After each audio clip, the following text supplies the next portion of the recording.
আসসালামু আলাইকুম। আশা করি আপনারা সবাই ভালো আছেন। স্বাগতম আপনাদের made review video YouTube channel এবং সুস্থ জীবনের গল্প ফেসবুক পেজে।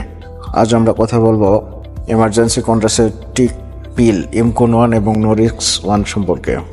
তো আমার চ্যানেল নতুন হয়ে থাকলে অবশ্যই সাবস্ক্রাইব করতে ভুলবেন না এবং আমার ভিডিও যদি আপনাদের ভালো লাগে অবশ্যই লাইক, কমেন্টস এবং শেয়ার করবেন। তো চলুন জেনে নেই। অনিরাপদ সম্পর্কের পর অনাকাঙ্ক্ষিত গর্ভধারণের দুশ্চিন্তায় আজ আমরা আলোচনা করব ইমকোন-1, নরিক্স-1 এই দুইটি ইমার্জেন্সি কন্ট্রাসেপটিভ পিল সম্পর্কে। এগুলো কিভাবে কাজ করে, সঠিক ব্যবহার কি এবং পার্শ্ব প্রতিক্রিয়া কেমন হতে পারে, সব কিছু বিস্তারিত জানবো। তাহলে চলুন শুরু করা যাক। ইমকোন-1 বা নরিক্স-1 কি? এগুলো ইমার্জেন্সি গর্ভ নিরোধক ট্যাবলেট যা অনিরাপদ যৌন সম্পর্কের পর 72 ঘন্টার মধ্যে গ্রহণ করলে গর্ভধারণ প্রতিরোধ করে। মূল উপাদান লিভোনোরজেস্ট্রেল 1.5 mg।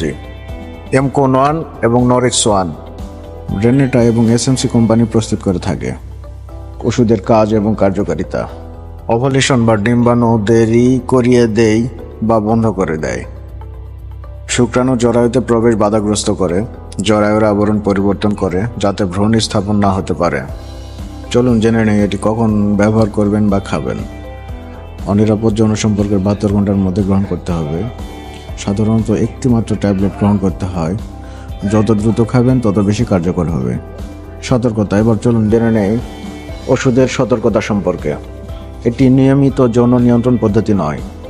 এটি শুধুমাত্র জরুরি প্রয়োজনে ব্যবহার করুন। 72 ঘন্টার পর কার্যকারিতা কমে যায়। পার্শ্ব প্রতিক্রিয়া ও সতর্কতা সম্পর্কে জানি চলুন। সম্ভাব্য পার্শ্ব প্রতিক্রিয়া: বমি ভাব বা বমি হতে পারে, মাথা ব্যথা, ক্লান্তি বা বুকে ব্যথা অনুভূত হতে পারে, মাসিক চক্রের অনিয়ম হতে পারে। এবার চলুন জেনে নেই কারা এটি খাবেন না বা কাদের জন্য অনুপযুক্ত। গর্ভবতী বা স্তন্যদানকারী মা, উচ্চ রক্তচাপ, ডায়াবেটিস বা গুরুতর লিভারের সমস্যা থাকলে খাবেন না। পূর্বে ডিভিটি, ডিপ ভেইন থ্রম্বোসিস বা স্ট্রোকের ইতিহাস থাকলে এটা খাওয়া যাবে না। এবার চলুন জেনে নেই দাম এবং কোথায় পাওয়া যায়। ইমকোন এবং নরিক্স-1 বর্তমানে 70 টাকা দাম এবং এটা যে কোনো ফার্মেসিতে গেলেই পাবেন। ইমকোন-1, নরিক্স-1 হলো ইমার্জেন্সি কন্ট্রাসেপটিভ পিল যা শুধুমাত্র জরুরি প্রয়োজনে ব্যবহার করা উচিত। এটি গর্ভধারণ প্রতিরোধ করে, তবে নিয়মিত জন্ম নিয়ন্ত্রণ পদ্ধতি নয়। সঠিক ব্যবহার ও পার্শ্ব প্রতিক্রিয়া সম্পর্কে সচেতন থাকা জরুরি। আপনার যদি কোনো প্রশ্ন থাকে তাহলে কমেন্টে জানাতে ভুলবেন না।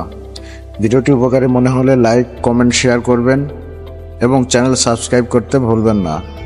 সবাই ভালো থাকবেন। দেখা হবে পরবর্তী কোনো স্বাস্থ্য এবং ঔষধ বিষয়ক ভিডিওতে। আল্লাহ হাফেজ।